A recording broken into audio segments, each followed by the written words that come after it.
Hello guys, फेरि पनि welcome back to my YouTube channel है। सो आज चाहिँ अब अर्को राइड स्टार्ट भइसक्यो मेरो होइन, मुस्ताङ ड्रिम राइड भन्दा पनि हुन्छ। सो अनि यो राइडको चाहिँ अब यहाँ हामी अहिले सिन्धुलीबाट अलिकति यता छौँ। यहाँबाट चाहिँ मरिन हुँदै यो नयाँ बाटो रहेछ हेटौडा हुँदै, अनि त्यहाँबाट भरतपुर निस्केर होइन अनि जाने भनेर सोचिरहेको छ। सो लेट्स सी के हुन्छ होइन। चस्मा लाएर औडा देखिरहेको होला, केही छैन के अरे यो घामले गरेर गाइज है लगाएको चाहिँ। अब यहाँबाट चिया खाएर चाहिँ हामी निस्किरहेको छौँ। फर्स्ट स्टप लिएको थिएँ म, यता सिन्धुलीबाट आएको थिएँ। सिन्धुलीबाट अलिकति यता छौँ हामी, यहाँबाट चाहिँ स्टार्ट हुन्छ हाम्रो राइड। सो एकैचोटि गोप्रोमा भेट्नुपर्छ, बाइकमा अगाडि छ देख्न सक्नुहुन्छ। अनि त्यही हो राइड रमाइलो हुन्छ। त्यही गाइज सब्सक्राइब चाहिँ गरिदिनु पऱ्यो सबैले। पोखरासम्मको चाहिँ आज पुग्ने हाम्रो टार्गेट छ। लेट्स सी के हुन्छ। अब पुगेदेखि त धेरै राम्रो, हाम्रो अलिकति चाँडै राइड कम्प्लिट हुन्थ्यो। एकैचोटि गोप्रोमा भेटौँ है गाइस।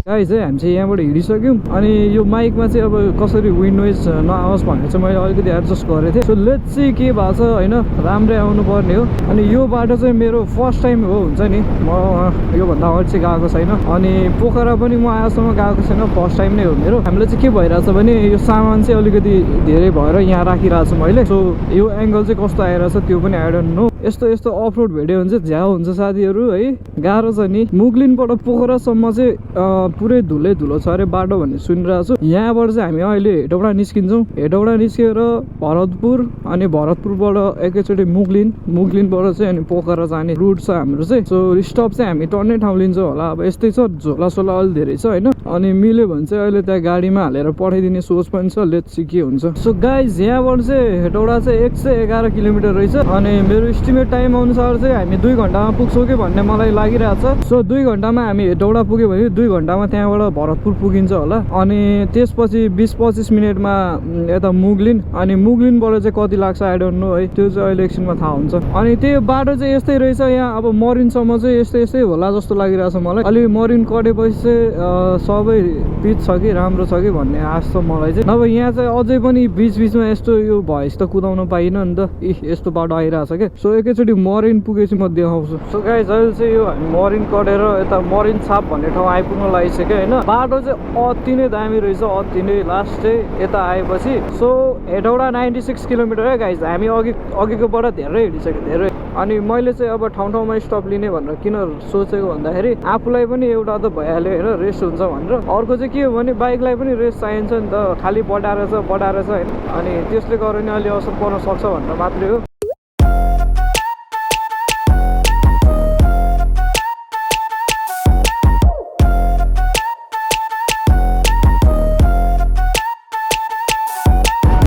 रोडहरू बनेर चाहिँ एकदमै धेरै फाइदा भएको छ है, सजिलो। अब हामीलाई उता बर्दिवास हुँदै अब उता तपाईँको हेटौडा भएर उता भरतपुर जानु परेको भए त लास्ट चाहिँ टाइम लाग्थ्यो नि त।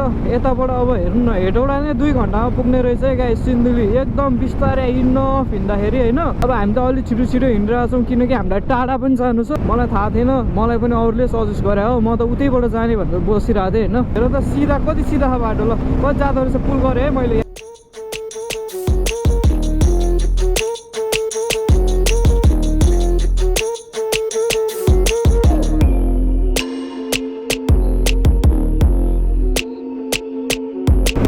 नम्बरमा थियो है, गियर चाहिँ 5 नम्बर थियो। सो त्योभन्दा चाहिँ मैले पुल गर्न चाहिनँ है, किनकि डबल लोड छु नि त, पछाडिको मान्छे उड्छ फेरि यस्तो ठाउँमा आएपछि चाहिँ। सो गाइस अहिले चाहिँ हामी यो बाटोमा रेस्ट गरिरहेको छौँ होइन। कहाँनिर भने चाहिँ थाहा छैन, ठ्याक्कै ठाउँको नाम चाहिँ। हेटौडा पुग्न यहाँबाट चाहिँ 1 घन्टा लाग्छ। अब 60 किलोमिटर जति बाँकी छ होइन। बाइक चाहिँ यहीँ साइडमा छ। दामी लोकेसनमा बसिरहेको छौँ। 1-2टा फोटोसोटो पनि हान्यौँ, स्न्यापहरू होइन। अब यहाँबाट चाहिँ लगभग कति 1 घन्टामा पुगिन्छ त्यहाँ गएर खानासाना खान्छौँ। अब खाना खाने बेला पनि भइसक्यो, 9 भइसक्यो अहिले। एकचोटि त्यहीँ भेटौँला अब। सिन्धुली टु हेटौडा, सिन्धुलीदेखि आउँदो रहेछ त गाडी। सिन्धुलीदेखि फेरि जाऊ हुन्छ क्या हामीलाई। अब हेटौडामा फेरि रोक, फेरि यो सामान हालिदिउँ भने होइन। सोचेको चाहिँ हो हामीले है। सो अब के गर्ने, यत्रो पुल बगाएको हो के हो यार यो। हेर त हेटौडा 53 किलोमिटर, हामी त्यहाँबाट 7 किलोमिटर हिँडिसकेछौँ है अहिले बसेको ठाउँबाट। सो गाइस हेटौडा चाहिँ आइयो है। अब खाना खाने ठाउँ खोज्दै हो हामी चाहिँ। सो गाइस यहाँ चाहिँ हामीले खानासाना खाइसक्यो अब। अनि त्यही हो, अब यहाँबाट लगभग कति 1 घन्टा लाग्ने रहेछ। यहाँबाट चाहिँ अब 1 घन्टा भरतपुर, त्यहाँबाट 20-25 मिनट मुगलिन, अनि त्यसपछि त्यहाँबाट पोखराको चाहिँ अब त्यही हो, अलिकति टाइम लाग्छ होला। अफ रोड छ भन्ने सुनेको थिएँ, अब लेट्स सी के हुन्छ। सो गाइस चाहिँ हामी चाहिँ खानासाना खाएर निस्किसक्यो त्यहाँबाट। सामान चाहिँ लगेर त्यहाँ हालिदिने हो कि गाडीमा भनेर सोचिरहेको थियौँ हामी, तर गाडी त्यो टिकट काउन्टरै भेटेन हामीले। सो गाइस चाहिँ यहाँ एकजना V4 वाला ब्रोले चाहिँ हल्का च्यालेन्ज हानिरहेको छ है मलाई। ऊ अगाडि गएको छ, ऊ पनि डबल लोड नै छ। तर यता बाटो अलिक खतम रहेछ। हामी चाहिँ अहिले यता हेटौडाबाट भरतपुर जाँदैछौँ। सो ब्रोहरू पनि धादिङसम्म जाने रे अघि कुरा भएको थियो। बाटो चाहिँ एकदम डेन्जरस छ यार। मैले कुदाइरहेको छु त्यही 112, 13, 14 हानिरहेको छ यार। यस्तो बाटो चाहिँ गोप्रोमा कस्तो क्याच भइरहेछ। सो V4 पनि कुद्दो रहेछ है। मैले आज थाहा पाएँ। हल्का कुदाइरहेको छ ब्रोले।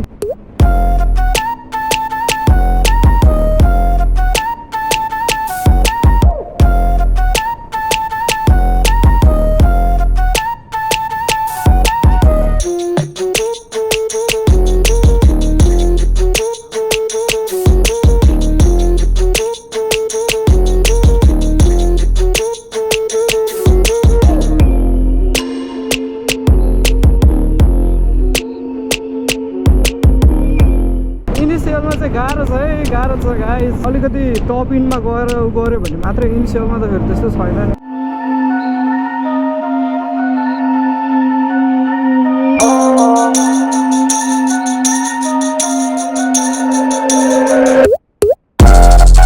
म धेरै बाइकलाई तताउन चाहन्न यार, कसम भनेको यार।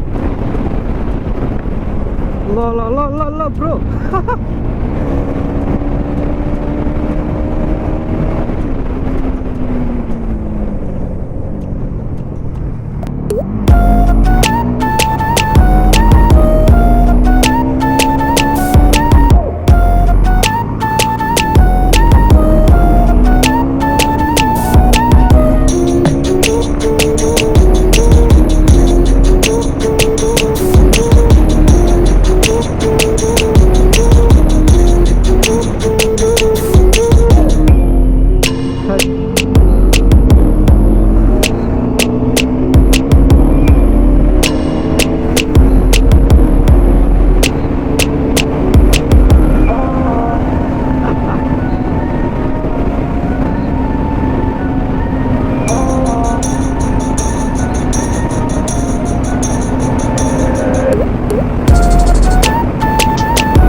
एकैछिनमा हामी यहाँ आइसक्यौँ है। कहाँ भने भरतपुर। सो अनि बाटो चाहिँ लास्ट दामी रहेछ यता। खै म लास्ट टाइममा त यहीँबाट हो कि कहाँबाट हो, म लास्टै कन्फ्युज भइरहेको छु है। यतैबाट मुगलिन पुग्छ भने एउटा बुढोले। सो लेट्स सी के हुन्छ। बाटो चाहिँ अति दामी लाग्यो मलाई साँच्ची भनेको। यो चाहिँ एकदमै दामी। उता अगाडि पनि आउन लाग्दाखेरि पनि यस्तो सिधा होइन, यस्तो मजाको बाटो थियो। यहाँ पनि त्यस्तै छ गाइस है। कुदाउनु चाहिँ लोतै कुदाएको थियो है दुवैजनाले। एनएसले त्यही त हो नि, इनिसियलमा त इजी हानिदिन्छ, त्यो पछि अब टपिनतिर गयो भने चाहिँ आफ्नो ठाउँमा छ। नभए त्यस्तो नो कम्प्रोमाइज है। एनएस इज बेस्ट है। फेरि त्यताबाट चाहिँ हामी लागिसक्यौँ। अब यहाँबाट चाहिँ 126 किलोमिटर चाहिँ पोखरा रहेछ हाम्रो। अब नेक्स्ट स्टप चाहिँ यता मुगलिनमा हुन्छ आई गेस है। त्यहाँ गएर चाहिँ बस्छौँ हामी। यो बाटो पनि अति दामी छ। यो बाटो त म आएको छु। यो बाटोमा त जति कुदायो पनि कसम भनेको बाइकको त्यो उसले भ्याउँदैन क्या। हेर है, ओए एनएसमा पावर छैन भनेर कसले भन्छ यार, कसम भनेको यत्रो पावर छ। पुरै पुल हानिदिन्छ क्या। हामी दुईजना डबल लोड छौँ, यत्रो सामानहरू छ होइन, त्यही पनि यस्तो पुल हान्छ कि पुरै छोडिदिउँ क्या। त्यही यहाँबाट मुगलिन अब मेरो विचारमा धेरै लाग्यो, आधी घन्टा लाग्छ। अहिले चाहिँ कति बजे पनि थाहा छैन। हामी टाइम साइम नहेरिकन हिँडिरहेको छौँ क्या, कतै स्टप नलिकन। यो मुगलिन चाहिँ आउन लागिसक्यो है। गाडीहरूको चाप चाहिँ यता ठिकै छ। कस्तो यार कस्तो यार सालहरू। यो पोखराबाट आएको गाडीको हालत यस्तो छ। अब के गर्ने हामी यार। अस्ति नै हामी आउँदाखेरि पारीबाट आउनु परेको थियो, यता बाटो बन्द भएर। त्यो चाहिँ म अहिले देखाउँछु कहाँबाट निस्केको भनेर। कस्तो बाटो आउनु परेको थियो यार। ए राम, यो बस यार यतातिर त लास्टै डराएर हिँड्नुपर्छ यार। सो गाइज लास्ट टाइम म आउँदा चाहिँ यहाँनिर फोडिरहेको थियो होइन, यहाँनिर अनि बन्द थियो बाटो, त्यो बाटो आएको थियो क्या म। त्यो त्यस्तो बाटो अहिले हेर्दा नि डर लाग्छ। त्यो बेला अब कसरी आयो थाहा नै छैन। जोसमा अब हुन्छ नि, यहाँ यस्तो डर लाग्दछ नि यो पुल हेर न, यहाँबाट सिधै क्या त्रिशुली। बार पनि कस्तो फेरि बलियो छ है। सो गाइज मुग्लिन आइपुग्यो है। अब यहाँबाट चाहिँ अब उता बाटो लास्टै धुलो छ नि त, अनि रेनकोटहरू यसो कस्तो हुन्छ होइन, सामान लिएर जानु पर्यो भनेर सोचेको, खोइ पाउला जस्तै लागेन यार मलाई त। खाजा पनि खान्छौँ होला हामी। अब रेनकोट चाहिँ लियो यहाँबाट 11 होइन 1150 रुपियाँ पर्यो एउटाको। सो अब खाजा खानु पर्यो नि त भनेर जान लागिरहेको छ हामी। उता अगाडि जानु पर्यो। अब यहाँ खाजा खान्छौँ एकछिन, अनि त्यहाँबाट जान्छु। बाटो लास्टै छ अरे, लास्टै पनि अति होइन। सो लेट्स सी के हुन्छ। सो गाइज है खाजा खाएर चाहिँ हामी निस्किन थाल्यौँ यहाँबाट चाहिँ सिधै। अब अलिक अगाडि पुगेपछि त्यो धुलो बाटो आउनु थालेपछि चाहिँ हामी रेनकोट लगाएर जाने भनेर कुरा गरिरहेको छौँ। अनि अब अझ 4 घन्टा लाग्छ भनिरहेको थियो। अब रात चाहिँ नपरोस् भन्ने मात्रै हो मेरो भनाइ चाहिँ। राति चाहिँ हल्का गाह्रो लाग्छ बाइक चलाउनुलाई। सो अब यहाँबाट चाहिँ हामी लाग्यौँ पोखरा साइड। अब यहाँ त पिच नै छ, कहाँ यहाँ अगाडि बाटो कस्तो छ मलाई थाहा छैन है। अगाडि लास्टै खतम छ अरे भनेर मान्छेहरूले एकदमै हुन्छ नि भनिरहनु भएको थियो। सो गाइज ल है यतैबाट जाम स्टार्ट भइदिएर क्या। अब के गर्ने, अगाडि केही भइरहेको जस्तो छ। यस्तो हुन्छ भन्ने चाहिँ थाहा थिएन है। यस्तो भयो भने त अनि हामी लास्टै ढिलो पुगिहाल्छौँ नि फेरि। 4 होइन 5-6 घन्टै लाग्छ यस्तो भयो भने चाहिँ। सो रात चाहिँ नपरोस् भन्ने मात्रै हो। आम्मा थोरै छैन त यार, वहीँसम्म छ यार। हामी बाइक भएर धन्न हिँड्न पाइरहेको छौँ। यति भयो नि भनौँ न, उहाँ अगाडि त पुरै गाडीवालाहरूलाई कस्तो भइरह होला त। के भएको खासमा के भएको त यही हो जाम। 4 किलोमिटर अगाडि छ मान्छे अघि 1.5 घन्टा 2 घन्टा अगाडि हाल्न नपरेको मान्छे पनि कटेको छैन। ए ला ए दाइ अलि ब्याक गरौँ यार। म चाहिँ यहाँ छिराइदिनु पर्यो ल।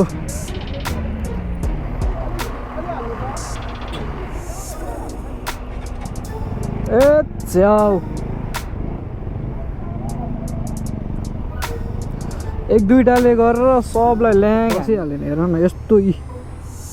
यस्तोमा बस्नु परेछ। हेर न यहाँ डर लाग्दछ, यो यता अगाडि पनि डर लाग्दछ, यता पछाडि यस्तो भइहाल्यो। छ्या यस्तो धुलो भएर आइरहेछ गाडीहरू। यस्तो रात पर्नु लागिसक्यो, त्यही पनि जाम छ। अब के गर्ने होला भइरहेछ मलाई चाहिँ। हेर न थोरै छैन यो, यहाँ मात्रै होइन क्या, अगाडि 2-3 किलोमिटर देखिरहेको छु त्यो रोडसम्म। पोखरा यस्तो छ है, देख्न सक्नुहुन्छ। अब त्यही हो गाह्रो रहेछ पोखरा। बाइकको हालत यस्तो छ है, सुजहरू यो अब रेनकोट लगाउँदा यति बाँचेछ होइन। बाइकको हालत यस्तो छ, त्यही हो। अब यहाँबाट अब लगभग 1-2 घन्टा लाग्छ होला। यहाँ अलिकति राम्रो लागेर बसेको।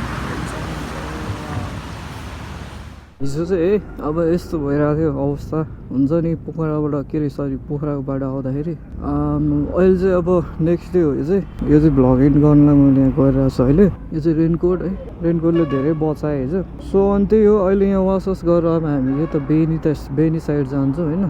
त्यहाँ हिमाल देख्न सक्नुहुन्छ, अति दामी छ। सो यो भिडियो चाहिँ अब हिजो चाहिँ एकदमै थाकेर होइन, केही बनाउनै पाएन क्या। पेट्रोल पनि फुल हालेँ अहिले भर्खरै मैले। सो अब यहाँ बाइक वास गरेर चाहिँ हामी जान्छौँ बेनी साइड। अहिले खाजा खाएको छैन। अनि अब यो एपिसोड चाहिँ मैले यहीँ इन्ड गर्नुपर्ने हुन्छ। हिजो चाहिँ मेरो साइडलाइट पनि भएको छ है, त्यो ब्याग झरेर। यो चाहिँ अब उतै गएर बनाउँला, केही छैन। झन् त झर्दैन, बल्न नि बलिरहेछ, भइहाल्यो होइन, यति भयो। सो अनि अर्को कुरा चाहिँ बाटो चाहिँ एकदम टफ है, पुरै के हुन्छ नि हिलो धुलो सबै खत्तम। अनि त्यहाँबाट मान्छे पनि पुरै खत्तम भइरहेको थियो। सो जाने बित्तिकै हामी सुतिहालेर निस्केको थियौँ। अब अहिले यहाँ फेरि वास गर्न दिएर वास गरेर चाहिँ हामी निस्किन्छौँ है। यो भिडियो चाहिँ म यहाँ एन्ड गर्छु है।